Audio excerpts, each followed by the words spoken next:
compartir la pantalla.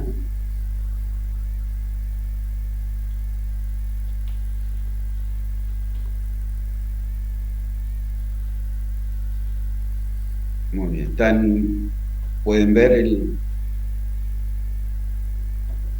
la filmina. Sí, Sí, profe. bárbaro, buenísimo. Entonces, ¿se acuerdan que estábamos en esta primera sección introductoria sobre el sector externo y habíamos visto algunos datos? Habíamos terminado con esta breve discusión sobre la diferencia entre los precios y cantidades. Lo que nosotros vemos en las estadísticas de exportaciones e importaciones es el valor exportado, o sea, esto está expresado en un índice, pero piénsenlo como si fueran dólares. El balance de pagos está denominado en dólares, no en moneda nacional, y estos son los valores de exportación, estos son los valores de importación, y cada uno de estos valores puede descomponerse en un precio y una cantidad. Lo que yo les contaba la última vez es que el, puede ser que, como en este caso para Argentina, en todos estos años, 2004 a 2022, el valor exportado aumentó de 100 a 256, pero eso no quiere decir que haya aumentado en la cantidad exportada en esa misma proporción, porque como ustedes pueden ver, la cantidad aumentó mucho menos, de 100 a 120. Lo que sucedió es que los precios de las exportaciones se incrementaron bastante más, entonces hubo un aumento de las cantidades, sí, es cierto, pero también hubo un aumento mucho más fuerte de los precios y por eso el valor total, que es precio por cantidad, aumentó casi se triplicó, de 100 a 256. Bueno, eso es importante que lo tengan en cuenta cuando quieren interpretar cifras del comercio exterior y en general cualquier cifra macroeconómica. Siempre hay un efecto de cantidad y un efecto de precio. Lo mismo podemos decir, ustedes seguramente lo han visto con el PBI. El PBI nominal aumentó mucho en Argentina, muchísimo en estos años. Pero ¿aumentó la cantidad producida o el precio? Aumentaron los precios, que hay inflación, pero las cantidades producidas, de hecho, están estancadas o casi estancadas desde hace más de 12 años. O sea que es otro ejemplo donde si uno descompone el valor, se encuentra con que el efecto del precio ha sido mucho mayor que el efecto de la cantidad.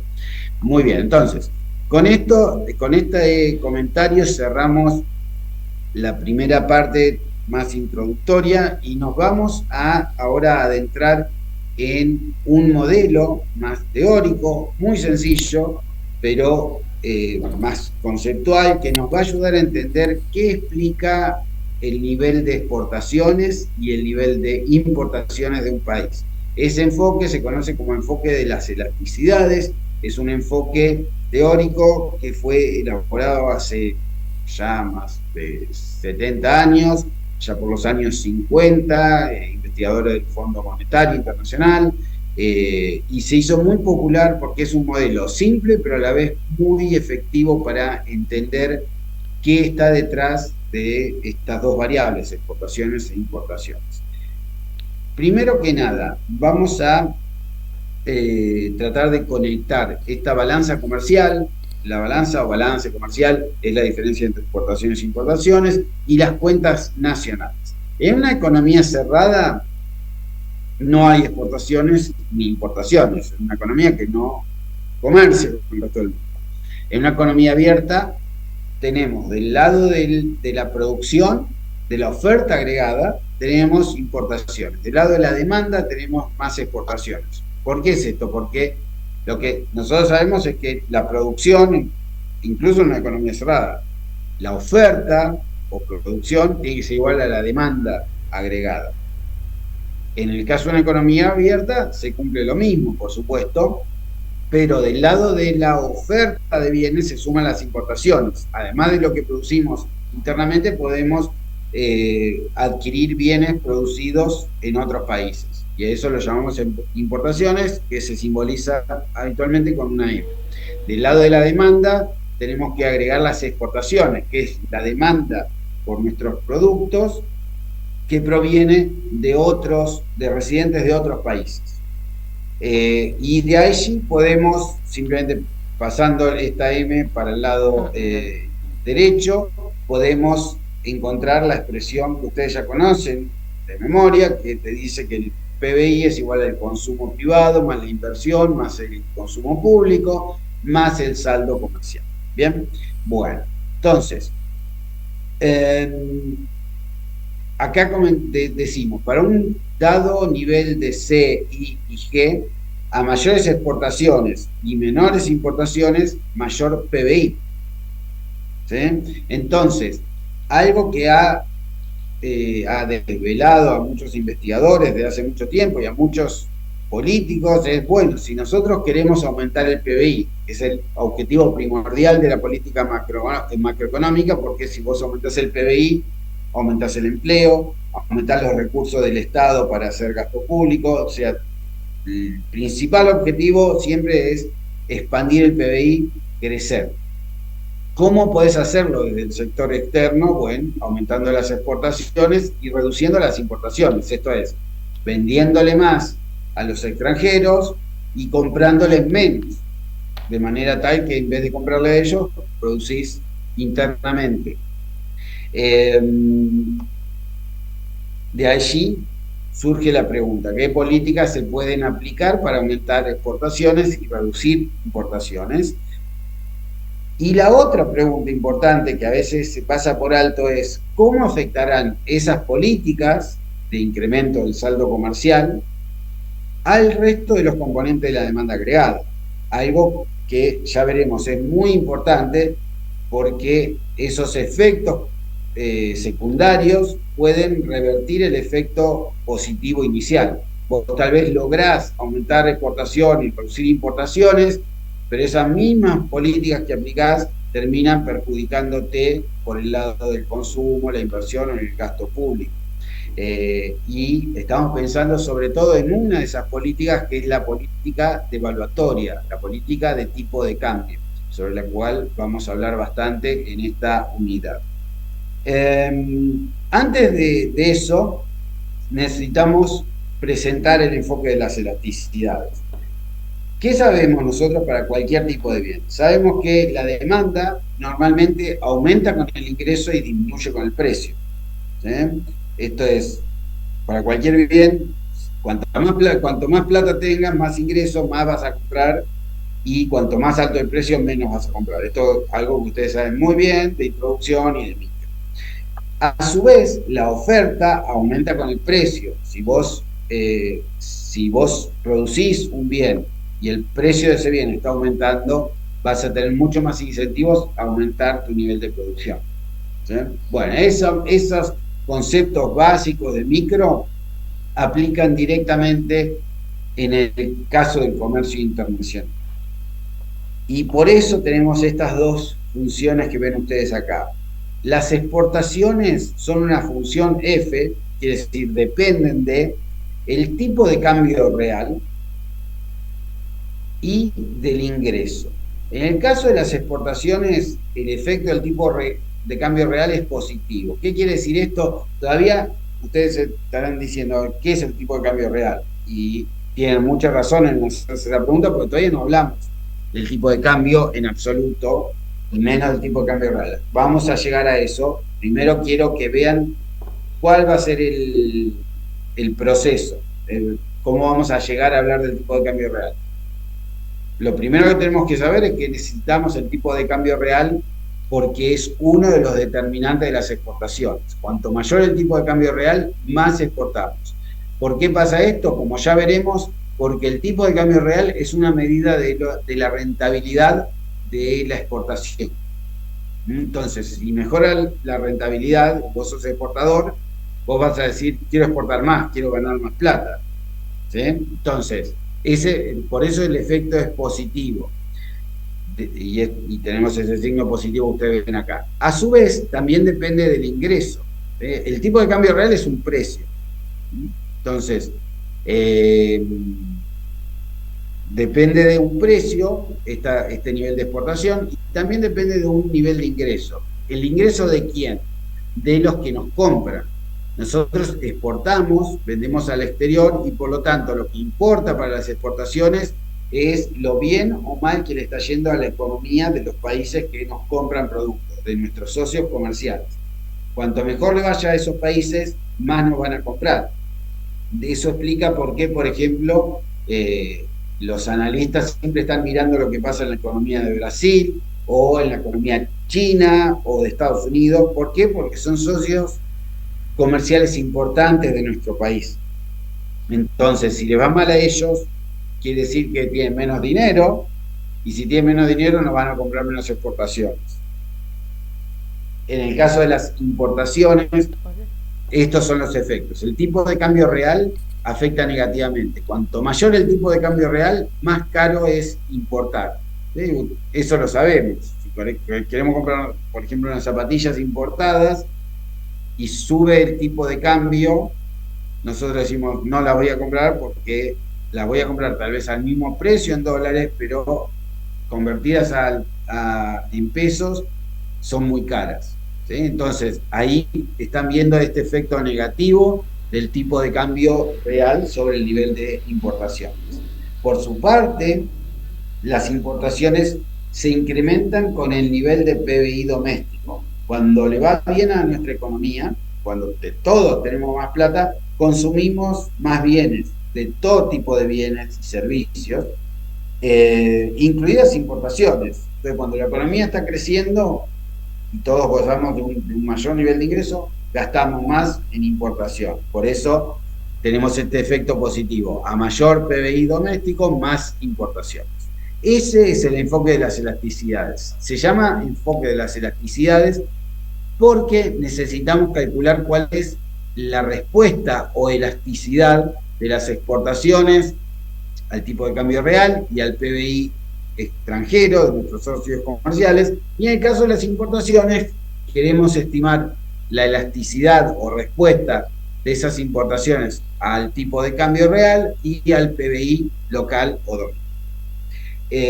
Ahora vamos a hablar de manera muy general, más teórica, y después vamos a ver los valores que tienen esas elasticidades. Vamos a ver cuánto responden las exportaciones e importaciones a estas dos variables, de precio y de cantidades.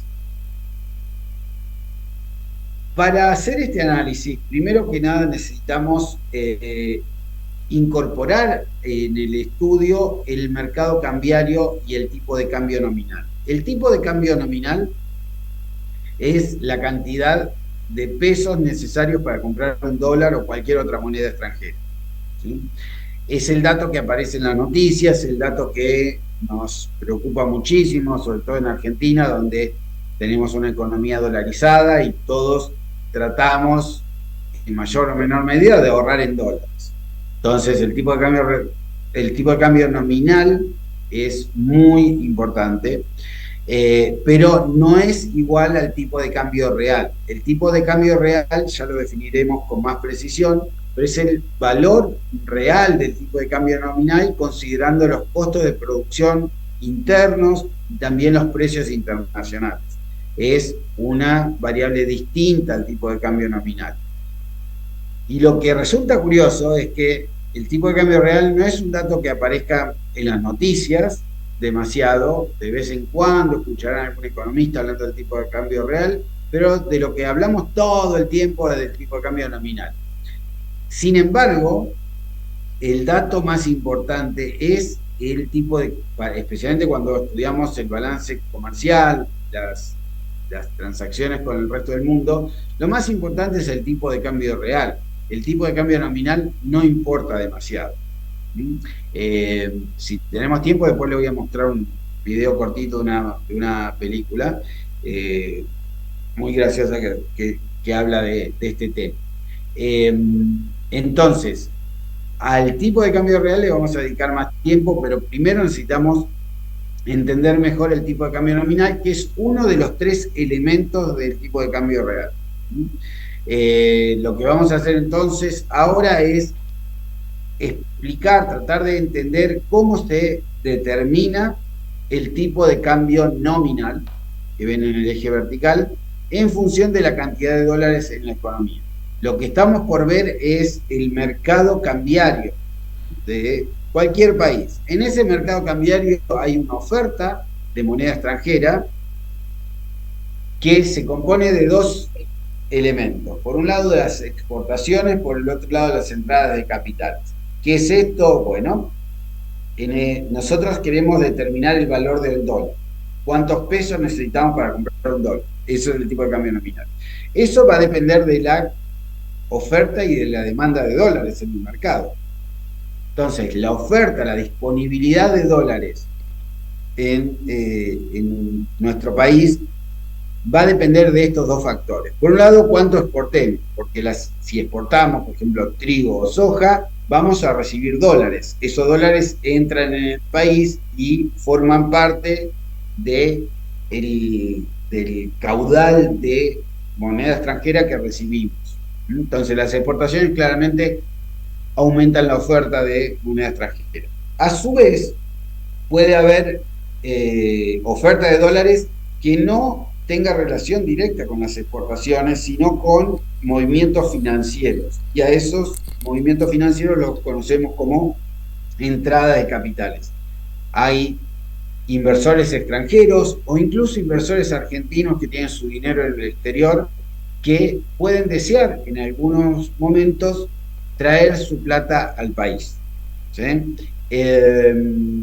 Y vamos a decir entonces que hay una entrada de capitales. Esto es algo que, por ejemplo, puede estar sucediendo ahora en alguna medida porque se ha hecho muy conveniente invertir en Argentina porque el tipo de cambio, ustedes saben, no se ha modificado demasiado y las tasas de interés en Argentina son altas por la inflación, entonces el rendimiento en dólares para algunos de estos inversores extranjeros es muy elevado.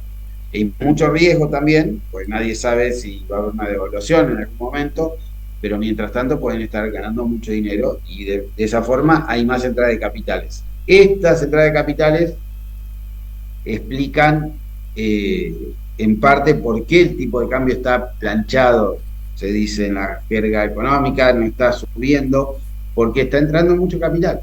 ¿Sí? Entonces, ahí pueden ver en acción estos factores que mueven el nivel de oferta de moneda extranjera.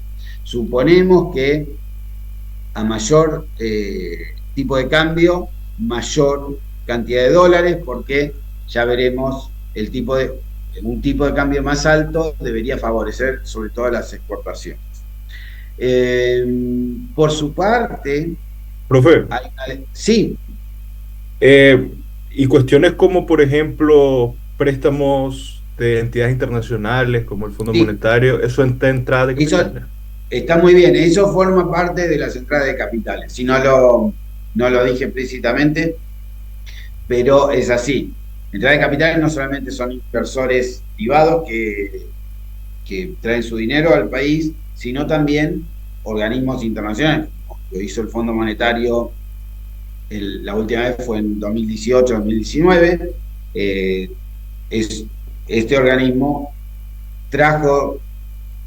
hizo préstamos al país, o sea, forma parte de esas entradas de capitales. Entradas de capitales es todo ingreso de dólares que no sea por motivo de exportación, ¿sí? Que no sea por motivos comerciales, que sea por motivos financieros. Y el Fondo Monetario presta por motivos financieros. El Fondo Monetario, en definitiva, es un banco, ¿sí? Un banco que presta tasas bajas comparado con otros, pero un banco al fin.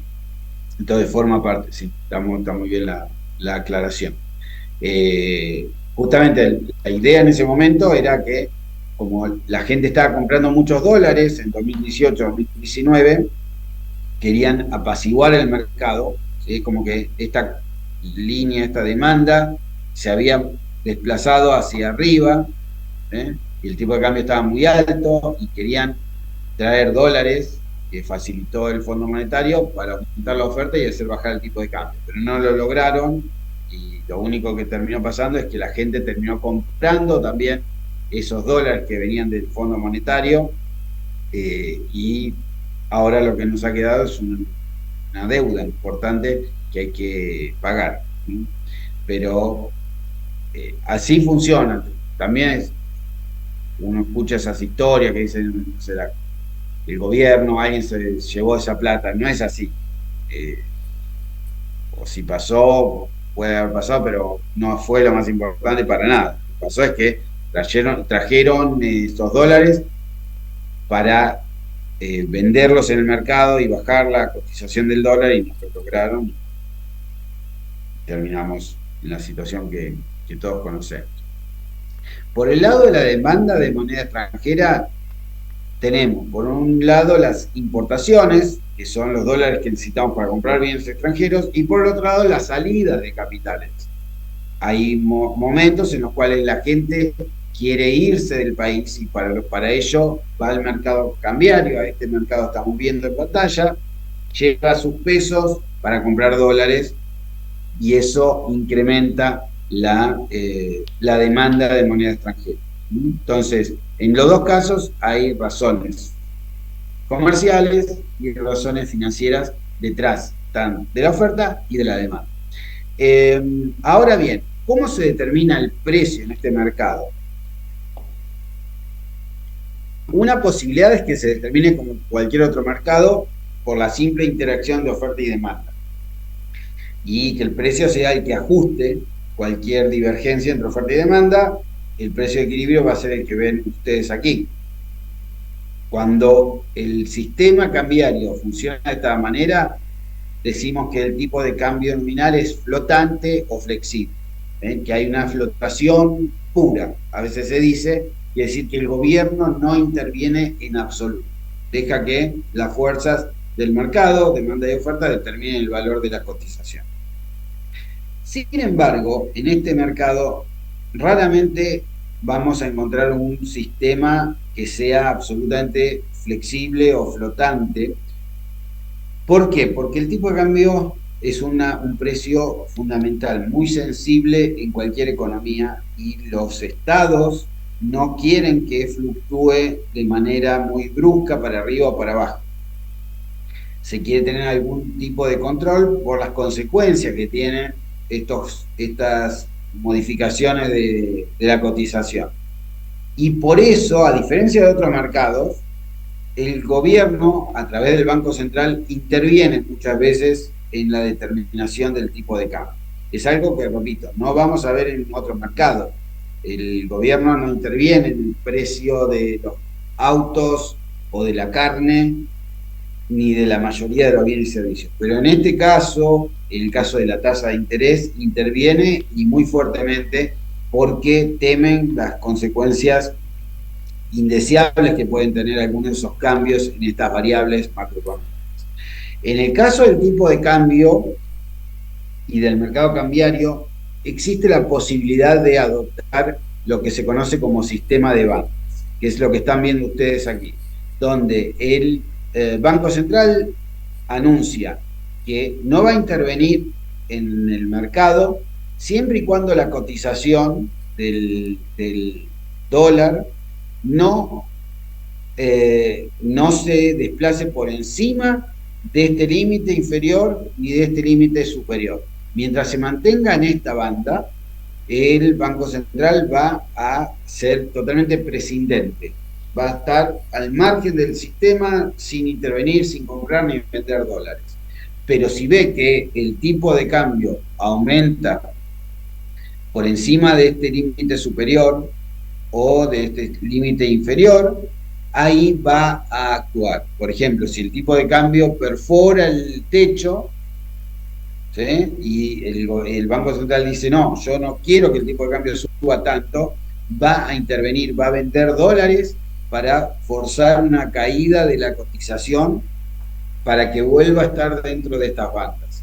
Si el tipo de cambio baja demasiado, por ejemplo, porque entraron muchos capitales y el Banco Central juzga que esa cotización tampoco es buena para la economía, el tipo de cambio no es bueno que el tipo de cambio sea ni demasiado bajo ni demasiado alto. Entonces, cuando es muy bajo, el Banco Central va a decir, bueno, voy a comprar, voy a absorber parte de estos dólares para que la cotización vuelva a aumentar. ¿De acuerdo? Entonces, ese es un sistema de bandas.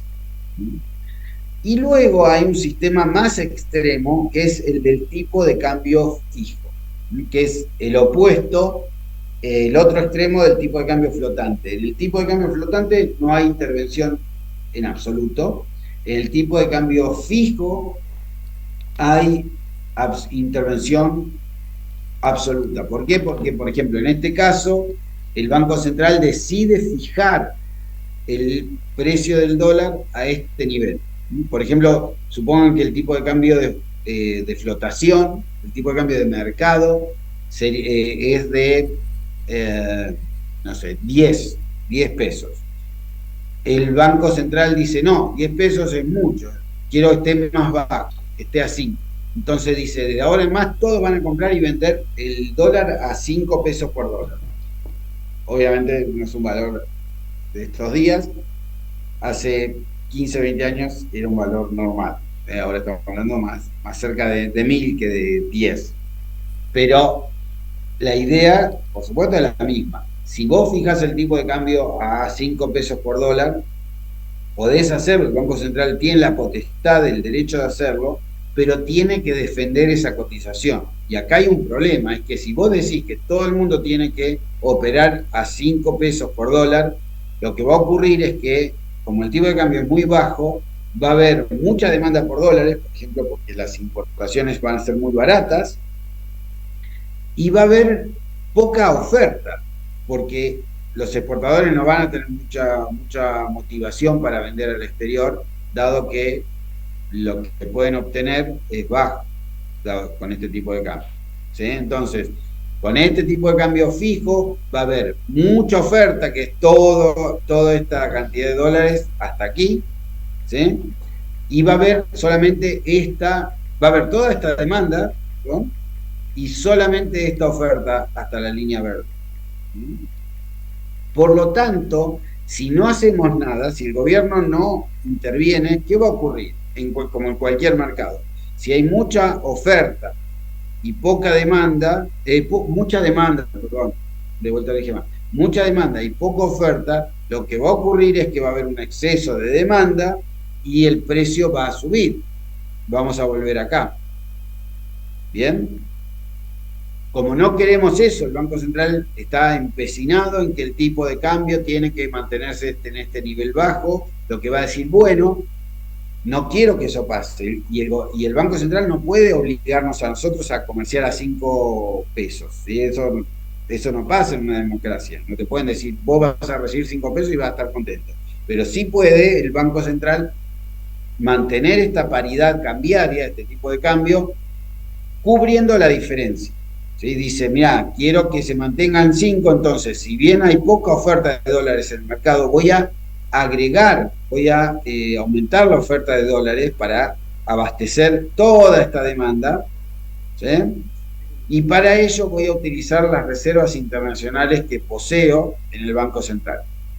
El Banco Central, y lo seguiremos estudiando en próximas unidades, el Banco Central cuenta con reservas internacionales, cuenta con dólares y a veces oro en algunos casos, y esas reservas internacionales pueden servir para defender la paridad cambiaria, así como se dice en el lenguaje más técnico. Entonces, usar reservas, como la gente quiere comprar muchos dólares, voy a decir, bueno, está bien, compren los dólares que están en el mercado y yo voy a aportar el resto. ¿Cuál es el beneficio? Primero, ¿cuál es el beneficio y costo? Siempre los economistas pensamos beneficio y costo. El beneficio, ya lo veremos, es que el precio de algunos bienes, que se llaman bienes comerciables o transables, es más bajo y esto favorece, por ejemplo, a familias pobres. Por ejemplo, el precio del pan va a ser más bajo, porque el trigo va a ser más barato. Ya veremos cómo funciona. Pero el costo es que si vos haces todo el tiempo, intervenís continuamente, tus reservas internacionales, como estás vendiendo y vendiendo dólares al mercado, van a agotarse en algún momento, más temprano que tarde. Entonces vas a tener que abandonar ese tipo de cambio fijo, vas a tener que liberarlo, dejarlo flotar, y cuando eso pase, cuando el Banco Central se retira del mercado, el tipo de cambio vuelve al nivel de flotación o flexibilidad pura que es este. Entonces, es un sistema que puede ser beneficioso en algunas circunstancias, pero también es muy riesgoso. Las crisis cambiarias, donde el tipo de cambio explota, tienen mucho que ver con esta erosión de las reservas internacionales, esta reducción y a veces desaparición de las reservas. Entonces, ese es el problema de un tipo de cambio tan bajo. A veces, por el contrario, el Banco Central desea fijar un tipo de cambio más alto que el de mercado, que es este tipo de cambio fijo 2, que ven ustedes aquí. ¿Por qué querría hacer eso el Banco Central? Por ejemplo, porque desea fomentar las exportaciones y los exportadores van a estar mucho más deseosos de vender al exterior si el tipo de cambio es más alto. En ese caso va a haber más oferta de dólares que demanda y la diferencia se va a cubrir con un cambio en las reservas internacionales, pero distinto al anterior. En este caso el Banco Central, como ve que hay muchos dólares y esos dólares van a deprimir la paridad, la van a llevar de nuevo al nivel de flotación y no quieren eso, lo que va a hacer es comprar, va a agregar demanda, va a haber una demanda de mercado que es esta cantidad, más una demanda de dólares por parte del Banco Central y esa demanda total va a adquirir la totalidad de la oferta que es toda esta cantidad. Entonces, importante para el examen y en general, tienen que saber leer estos gráficos. Entonces, por ejemplo, yo les podría en el examen poner este gráfico y poner esta llave aquí y decirle, ¿qué es esto? ¿No? Entonces, ¿es un aumento de las reservas internacionales, una caída de las reservas internacionales, o es otra cosa? Tal vez les digo, cualquier cosa no tiene ningún sentido, les puedo decir, no sé, es el cambio en el PBI. Nada más para confundirlo. Pero claro, no hay manera de confundirlo, porque si entendieron bien esto, van a saber que lo que tenemos aquí es un aumento de las reservas internacionales. El Banco Central está comprando el exceso de oferta de dólares en el mercado. Muy bien. Entonces, estos son los tres sistemas principales. Después hay distintos sistemas híbridos que combinan elementos de más de uno de estos sistemas. Pero si entendieron esto, el resto no ofrece demasiada dificultad. Bueno, entonces, para resumir lo que tenemos, con un tipo de cambio flotante, el tipo de cambio va a ser este que ven acá ustedes, este círculo. Con un tipo de cambio fijo como el que ven en pantalla, va a haber una demanda a este nivel, una oferta mucho más baja y por lo tanto una necesidad del Banco Central de de vender dólares para evitar que el dólar, que este tipo de cambio retorne al nivel de flotación. En un sistema de bandas, esto no importa, lo podemos pasar. Si aumenta, lo que estoy mostrando acá es que si aumenta la oferta la demanda de dólares en el mercado y el tipo de cambio de mercado sale de la zona de bandas y llega a este punto que ven ustedes acá, se necesita una intervención del Banco Central, ¿sí? Porque el Banco Central no quiere que el tipo de cambio salte a este nuevo nivel, quiere mantenerlo dentro de la banda. Entonces lo que va a hacer el Banco Central es a este nivel del techo de la banda, va a ofrecer dólares, va a vender dólares de sus reservas para que no ocurra este salto, para que no lleguemos a un nivel de tipo de cambio tan elevado. Profe, ahí, con el nuevo equilibrio, ¿no sería más fácil mover la banda hacia arriba o hacia abajo en cambio de que si la demanda disminuye? Pero justamente eso es lo que vos no querés. No querés una banda móvil, querés una banda fija. Lo que querés, por ejemplo, pensar con valores de ahorro. Si tuviéramos banda. Entonces, el tipo de cambio de mercado es más o menos 1000. Y el Banco Central dice, bueno, si el dólar está entre 800 y 1200, lo dejo, no me meto. Porque siempre el tipo de cambio se mueve. todo el tiempo, nunca está quieto. Pero entre 800 y 1200 está bien. Pero ¿qué pasa si salta a 2000? ¿Sí? Porque hay mucha demanda de dólares. Yo no quiero eso, eso es una crisis y va a haber muchos problemas económicos, financieros, sociales. Entonces, acepto que llegue hasta 1200 sin meterme, pero si pasa de 1200, ya entramos en una zona que yo considero peligrosa. El Banco Central debería justificar por qué le parece peligroso, y no voy a permitirlo. Entonces, lo que querés es evitar eso. No querés no querés mover la banda, sino que decir, mira, este es un valor aceptable, el precio tiene que caer dentro de la banda, no yo por la banda para que el valor no esté fuera de la banda. ¿Se entiende? Entonces, eso es lo que vos querés evitar. Son fluctuaciones demasiado drásticas en el valor del dólar. Ahora bien, les muestro algunos poquitos datos. Es información que ustedes seguramente conocen, lo vivimos día a día. Aquí tienen la fuente, pero en cualquier lugar o en cualquier página de un diario van a conseguirlo, o en la página del propio Banco Central. Y lo que ven ustedes es el dólar oficial y el dólar blue desde el año 22 hasta la actualidad, hasta ahora mismo. ¿Sí? Son datos de hace una semana, 10 días. Esto es algo que ustedes no van a encontrar en la mayoría de los países. Es otro testimonio triste de los problemas económicos de nuestro país. Hace muchos años, en los años 70, por ejemplo, 80, había otros países en desarrollo, países relativamente pobres, que también tenían dos tipos de cambio, un tipo de cambio de mercado y un tipo de cambio oficial, con el tipo de cambio oficial por debajo del tipo de cambio de mercado.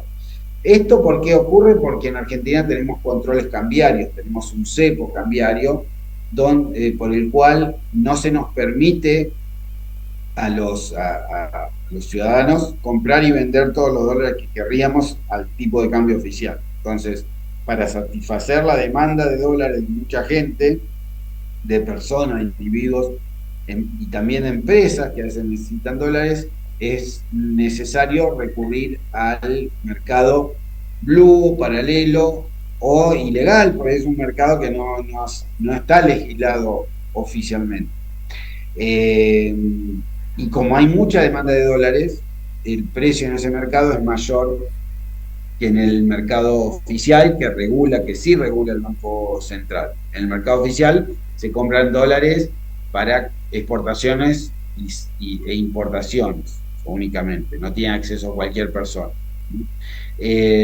Incluso muchos importadores ni siquiera pueden acceder a todos los dólares, hay restricciones por la escasez de dólares que hay. El Banco Central desde hace bastantes años es muy reticente a vender dólares porque desea mantener algunas reservas. Tiene temor a que se agoten esas reservas internacionales que ya son muy escasas. Entonces, lo que ven acá se conoce como brecha cambiaria y es algo que no van a ver en otros países. Ustedes le dicen esto a personas de la mayoría de los países del mundo, te van a decir, ¿de qué estás hablando? No entiendo nada.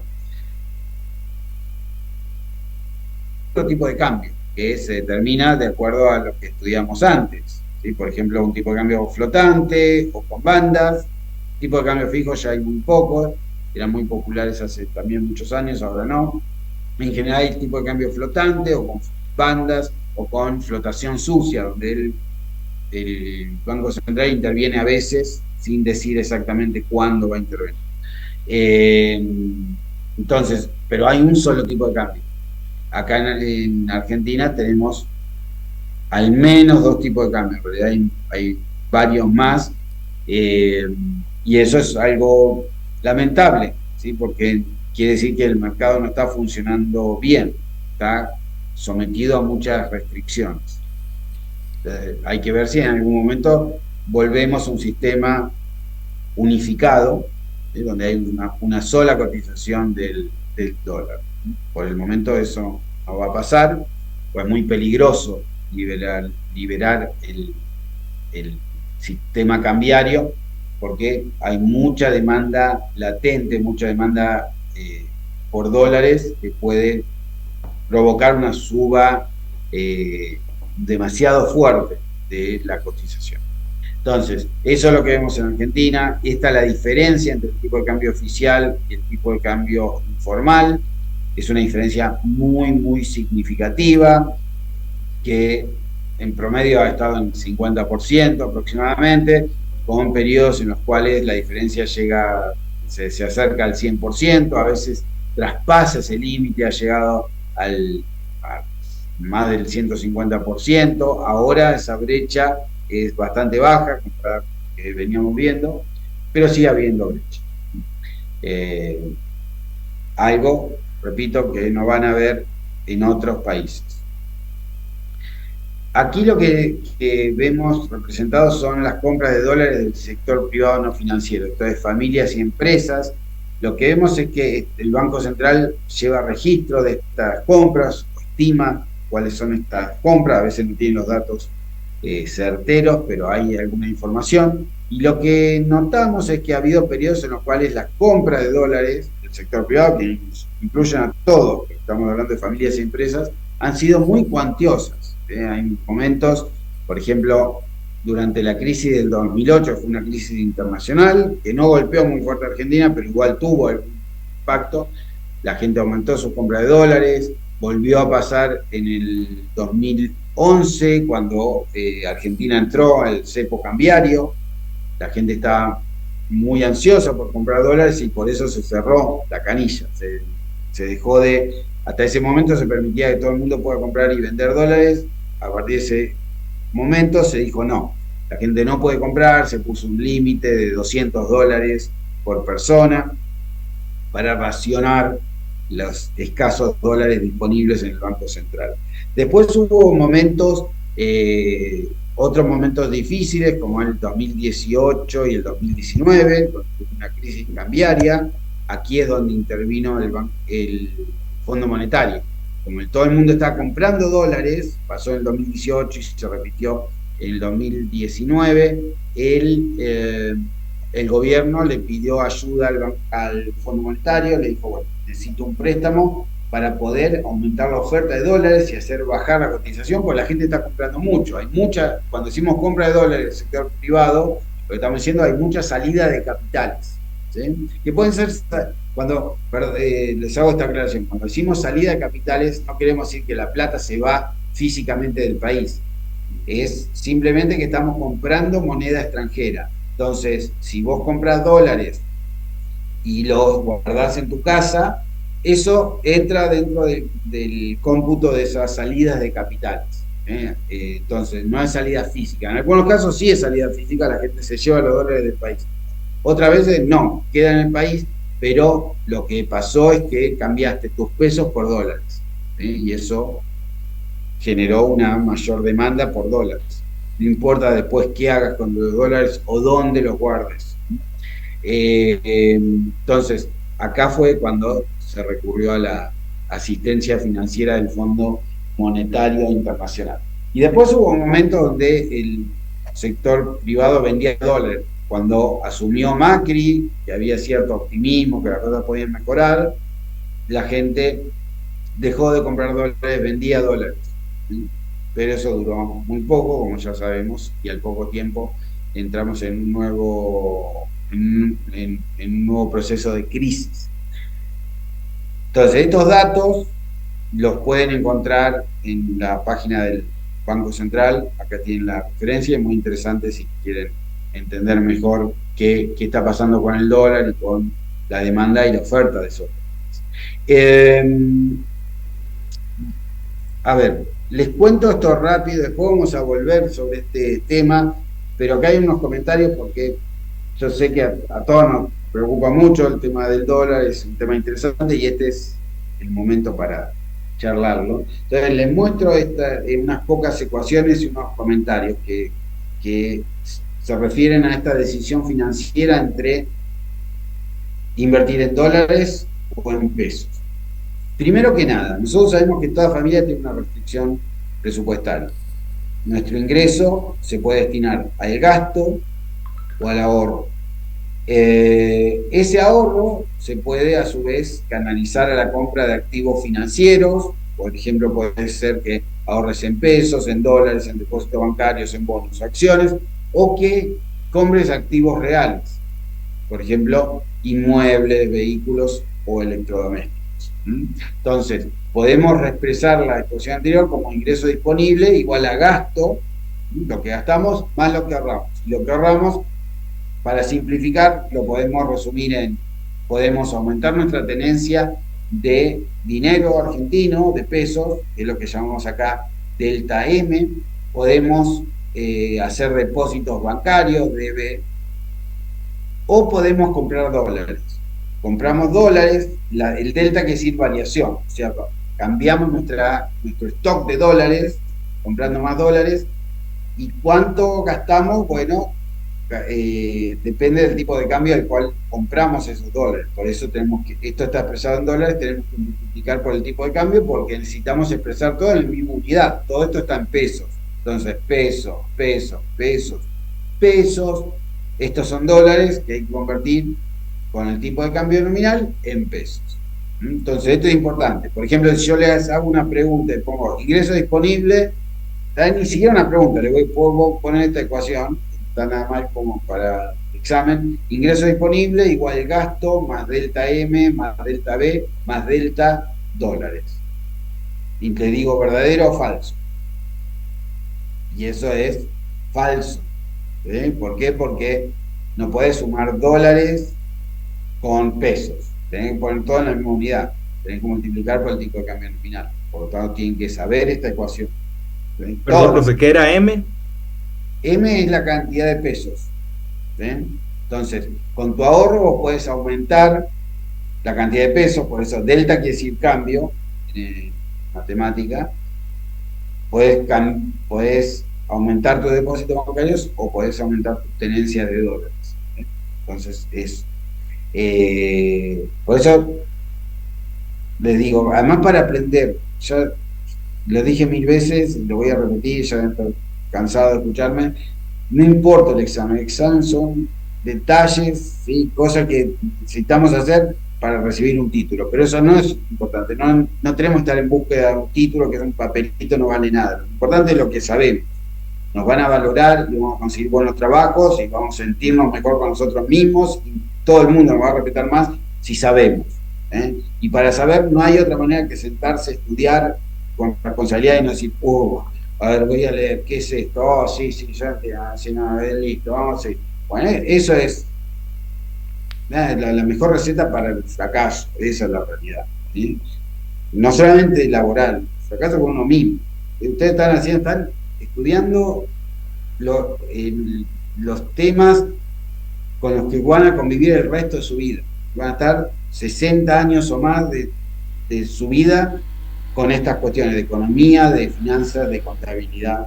Y tienen que disfrutarlo. Yo sé que el trabajo es trabajo, tal vez no sea algo muy divertido, pero tienen que hacerlo a conciencia. Entonces, cuando estudian esto, lo estudian bien, saber por qué es esto. Y si no entienden, lo estudian, hablan con sus compañeros, me consultan a mí, pero tienen que entender cada línea. Además de leer sus libros, porque estos son filminas. Las filminas no son material de estudio para organizarse, de ordenarse. Se estudia de libros. Entonces, hagan eso. ¿Sí? Si no lo han hecho hasta ahora, empiecen a hacerlo, van a ver qué bien se van a sentir con ustedes mismos, qué bien les va a ir en la facultad, cuánto respeto van a tener sus compañeros y sus profesores. Porque es un ámbito académico, de lo que vale es eso, no es lo demás. ¿Sí? En la facultad estudiás, demostrás quién sos, ¿sí? Y eso es lo que te genera valor personal y profesional. Bueno, basta de discurso. Sí. ¿Podrías volver a explicar por qué es falsa la segunda ecuación? No entendí muy bien eso. Ingreso, si yo le pongo ingreso disponible igual gasto más delta M más delta DB más delta dólares, ¿Qué es esto? Eso es falso porque falta tipo de cambio nominal. No podés expresar pesos, pesos, pesos, pesos, y acá tenés dólares, no podés sumar pesos con dólares. Tenés que convertir los dólares en pesos, ¿sí? Para que esté todo en la misma unidad. Entonces, si no multiplicás por tipo de cambio nominal, que es lo que vos pagaste por esos dólares, está mal. Esto como... O sea, ¿qué debería reemplazar ahí? No, tenés que poner tipo de cambio nominal. Si yo no te puse tipo de cambio nominal, tenés que poner tipo de cambio nominal por dólares. Si yo omito tipo de cambio nominal, está mal. Necesitas multiplicar por el tipo de cambio nominal para convertir los dólares en pesos. El tipo de cambio nominal es pesos por dólares. Multiplicado por dólares, te quedan pesos. Fíjate después, cuando estudies, fíjate eso, porque el tipo de cambio nominal son pesos por dólares. Entonces, los dólares los tenés que transformar en pesos para poder sumarlo con el resto. Uno no puede sumar cosas que están en distintas unidades. Si yo te digo, ¿cuánto es la suma de una silla más una mesa? Lo que vas a decir, no sé, estás sumando cosas que son totalmente distintas. Entonces, lo que podés hacer es transformar todo en pesos. Es decir, la silla vale 100 pesos, la mesa vale 400 pesos, la suma de una silla y una mesa son 500 pesos. Tenés que pensarlo en la misma unidad. Lo mismo pasa acá, todo tiene que estar en pesos. ¿De acuerdo? Bueno, entonces fíjense, estas son cosas súper importantes y ya les digo, no solamente para el examen. Si ustedes van a un trabajo y le dicen, hacen una tabla sobre esto, ¿no? O, por ejemplo, trabajan en contabilidad, le dicen, tenemos este cliente que tiene pesos y tiene dólares. Quiero saber cuánto es el patrimonio para calcular el impuesto a los bienes personales.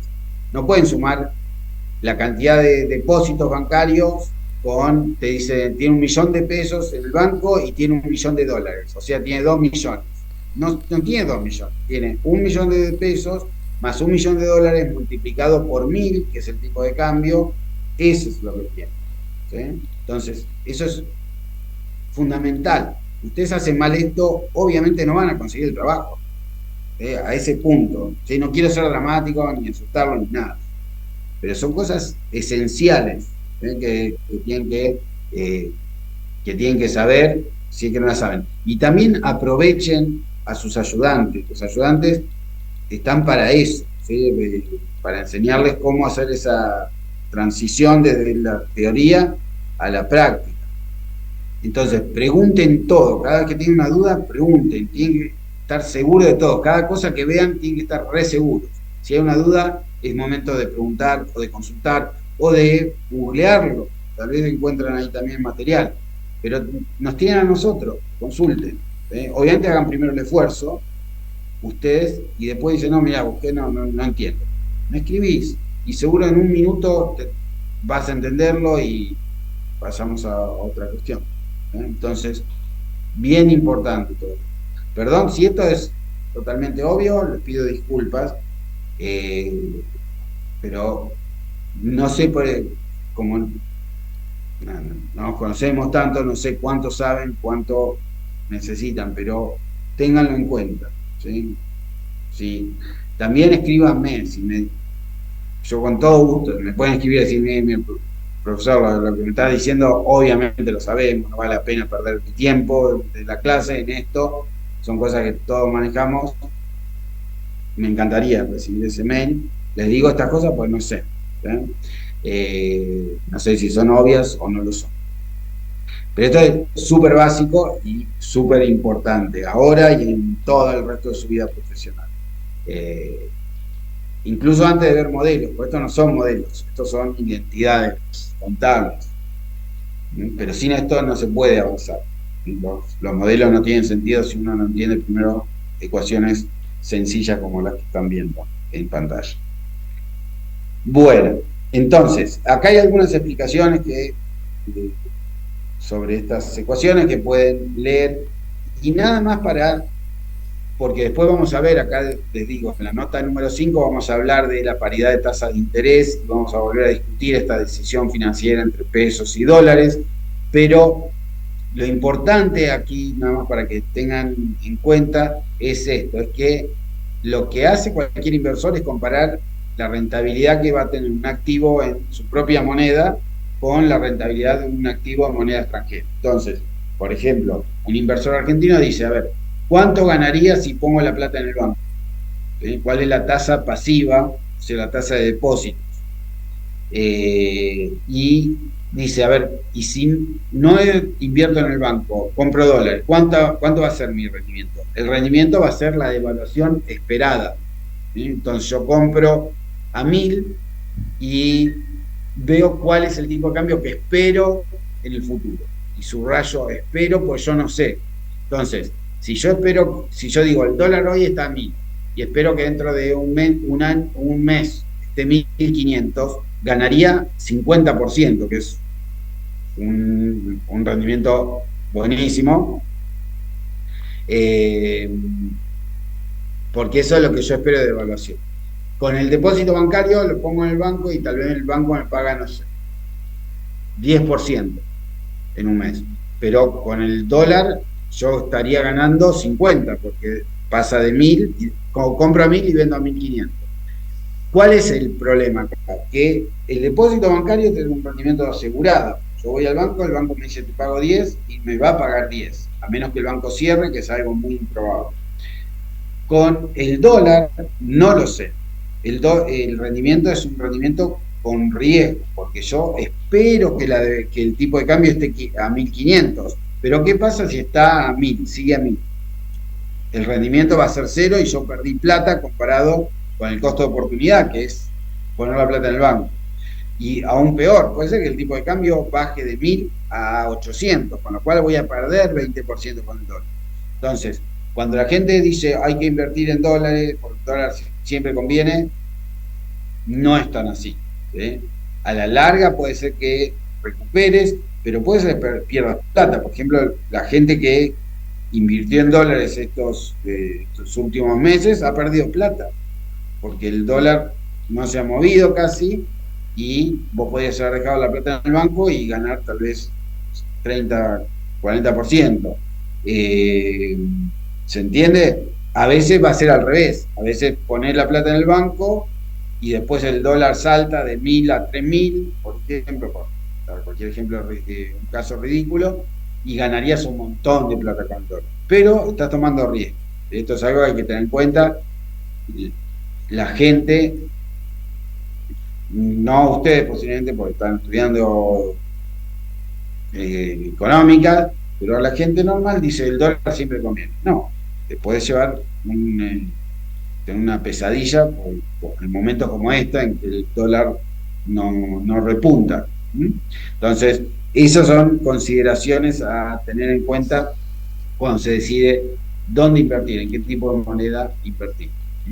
También está la posibilidad, en algunos casos, de fijar el tipo de cambio. O sea, hay un mercado de cambio futuro donde uno puede ya predeterminar el tipo de cambio de salida, ese tipo de cambio TCN1, pero para eso hay que pagar una comisión a un operador que absorbe el riesgo y además es difícil entrar en ese mercado.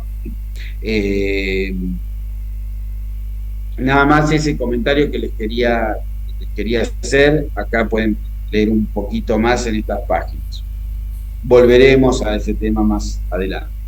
Ahora déjenme mostrarles unos datos sobre, ya en un ratito hacemos el recreo, las reservas del Banco Central. Estas se llaman reservas internacionales brutas, están expresadas en millones de dólares desde el 2015 y ven que es un número que empieza en 30.000 y también oscila mucho.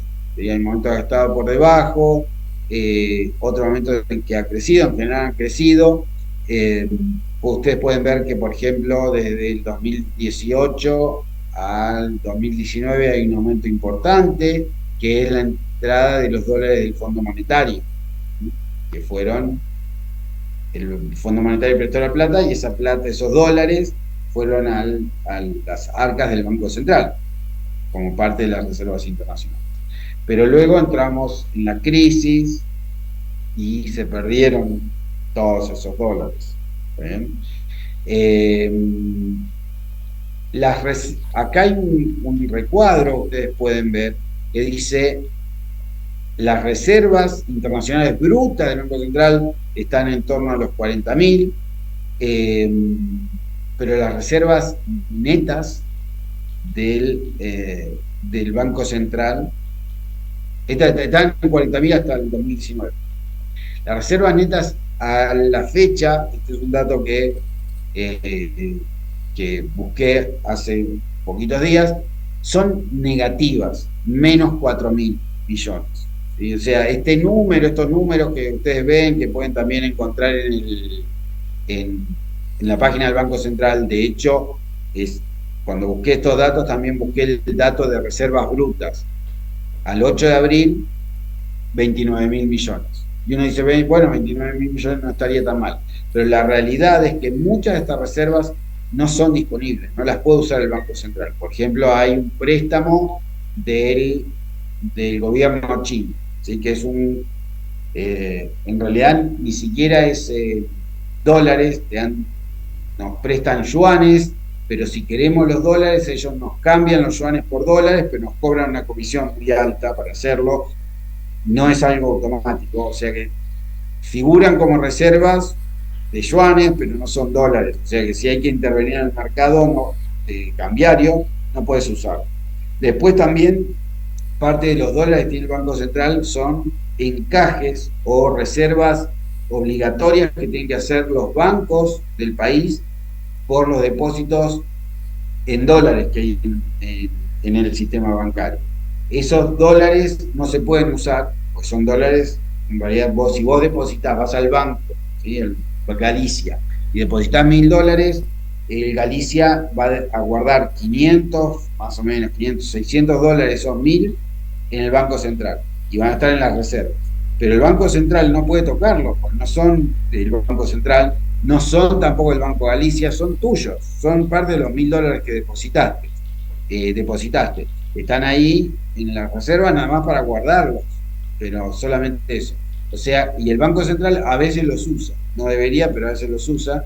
Entonces, cuando uno computa bien las reservas netas, sacando estas cuentas que no son dólares disponibles, en realidad el Banco Central está debiendo plata, porque por ejemplo ha usado los encajes de la gente, encajes de los depósitos en dólares. O sea, estamos en una situación muy, muy difícil en términos de reservas. Si hubiese una crisis cambiaria, si la gente sale a comprar dólares, el gobierno y el gobierno quisiera intervenir en el mercado blue o en el de contado con liquidez, en algún mercado no regulado, ¿no? Un mercado no oficial, no podría hacerlo, porque no tiene dólares. Entonces, es una situación bien delicada, como en otro frente de la economía. Estamos en una situación difícil desde hace mucho tiempo. Los problemas no empezaron ahora para nada. Esto también como comentario ligeramente político. Los problemas no son de Milei, son, por supuesto, de Milei, parte del problema ahora, pero empezaron mucho antes. Entonces, una economía está totalmente fuera de control desde hace mucho tiempo. Y bueno, ahora hay que ver cómo se arregla, no es nada fácil. Se ha pasado el punto en el cual las cosas son controlables. Ya son difíciles de manejar, ¿no? Pero bueno, no importa, hoy son todos tienen responsabilidad, pero creo yo, tienen mucho más responsabilidad quienes nos trajeron hasta acá. Este tipo que tampoco está arreglando mucho por ahora, asumí hace 3 meses. Esto es como si ustedes se mudan a una casa que está destruida. El inquilino anterior destruyó las paredes, ensució todo, no limpió nada, está lleno de bichos la casa, y ustedes se mudan ahora y viene alguien a visitarlos y dicen, tu casa es un desastre. Y bueno, vos vas a tratar de explicar así, pero no fui yo. Ahora estás vos, ahora es tu responsabilidad, pero no fuiste el causante. Eso es lo que tenemos que tener en cuenta. Ojalá por el bien de todos que algún gobierno alguna vez pueda poner la casa de nuevo nuevamente. Bueno, y cerramos el capítulo político, volvemos a la realidad del mercado cambiario y el siguiente punto sobre el cual quiero hablar con ustedes es la diferencia entre lo que llamamos bienes comerciales y bienes no comerciables, que es una diferencia esencial para poder definir la variable que nos interesa aquí, que es el tipo de cambio real.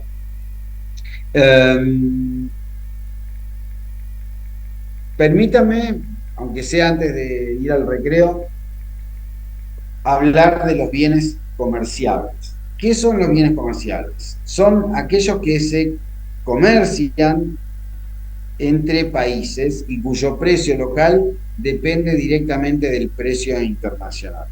Ejemplos abundan, por ejemplo, el trigo, la soja, todos los cereales, aceites, metales, combustibles, el petróleo, por ejemplo. Todos esos son bienes comerciables. ¿Qué quiere decir esto? También se los llama a veces bienes transables, ¿sí? Porque se transan, quiere decir se comercian entre países. Son bienes que, dado es que se compran y venden entre países, pues no hay barreras, se supone tampoco que el costo de transporte de un país a otro no es tan alto, entonces toda la oferta mundial, toda la demanda mundial se juntan en un mercado, a veces físicamente, a veces por computadora, y de allí surge un precio internacional para todos estos bienes que a veces se los conoce también.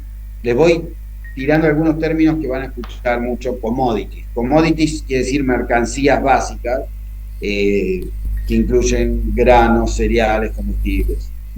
Entonces, todas estas commodities, hay otros bienes comerciales, pero esos son los más importantes, tiene un precio que se determina en el mercado internacional.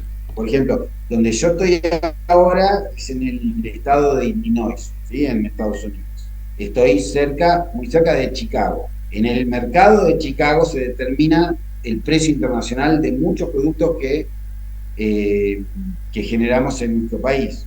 El precio del trigo, del maíz, de la soja, de los aceites, se determina en este mercado de Chicago, donde los productores de todo el mundo y los demandantes de todo el mundo se juntan, ¿sí? Y determinan ese juego entre oferta y demanda, determina el precio de estos bienes. Países como el nuestro, entonces, toman ese precio como dado.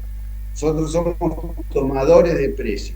Hay un precio local de un bien comerciable que podemos llamar Z, va a ser igual al precio internacional de ese bien comerciable. Este es un precio internacional que está denominado generalmente en dólares. Por ejemplo, el precio del trigo puede ser $300 la tonelada.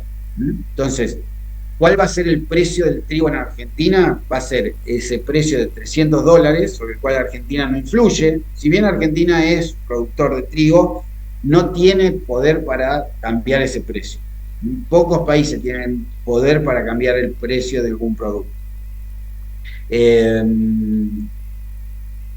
Entonces, el precio del trigo en Argentina va a ser el precio internacional multiplicado por el tipo de cambio nominal en Argentina.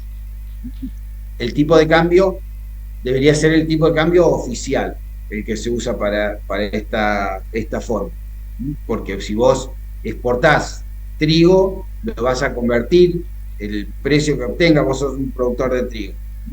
Vendés trigo, vendés una tonelada, obtenés $300, volvés a Argentina y lo cambiás por pesos, porque vos operás en pesos en Argentina. Entonces, ¿a qué tipo de cambio lo convertís?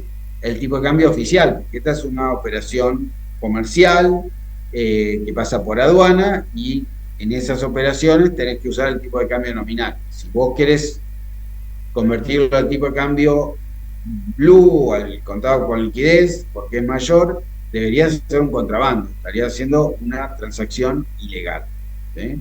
Y además más de que sea ilegal, es muy riesgoso, porque te pueden descubrir. Eh, Cualquier coincidencia con el examen no, es eso, solamente una coincidencia. No, entonces, el precio local va a ser el producto del tipo de cambio nominal por el precio internacional. Esta fórmula supone que no hay costo de transporte, aranceles comerciales ni impuestos, ¿sí? Porque, por supuesto, si el precio de un bien, si existen costos de transporte, esos costos van a inflar el precio, ¿sí? Lo mismo si hay aranceles comerciales. A veces pasa que vos importás algo de otro país y pagás un impuesto de importación que se llama un arancel para poder traerlo al país, ¿sí? Eso encarece el precio local.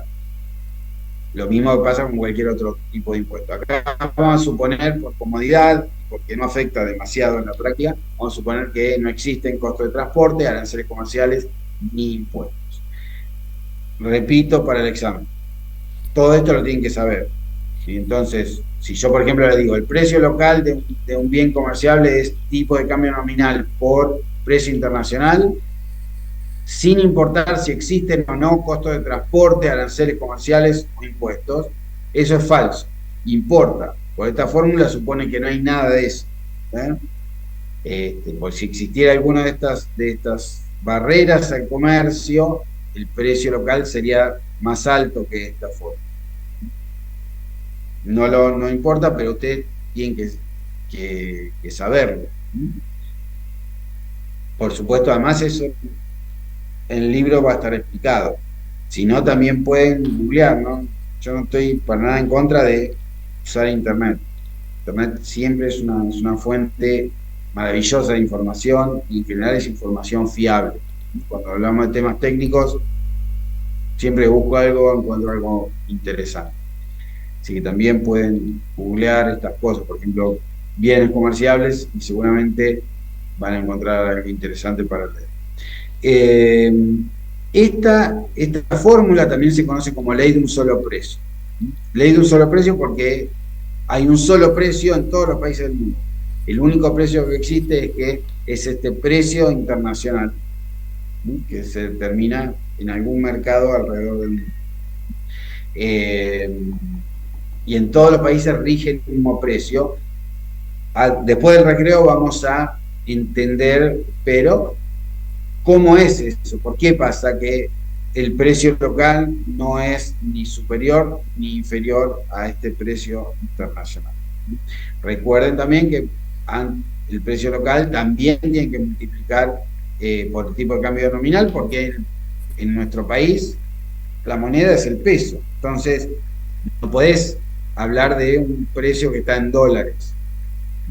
Los $300 que sale la tonelada de trigo lo tenés que convertir en el tipo de cambio nominal, y ahí va a tener dólares multiplicados por pesos sobre dólares, que eso es un tipo de cambio nominal, con lo cual vas a tener un precio local expresado en moneda doméstica, en pesos. Entonces, si yo le digo, la ley de un solo precio afirma que el precio local es igual al precio internacional, falso. ¿Por qué? Porque una vez más, lo que falta en la fórmula es transformar el precio internacional en pesos, usando el tipo de cambio nominal, en nuestro país el tipo de cambio nominal oficial. Muy bien. ¿Alguna pregunta antes de hacer el recreo?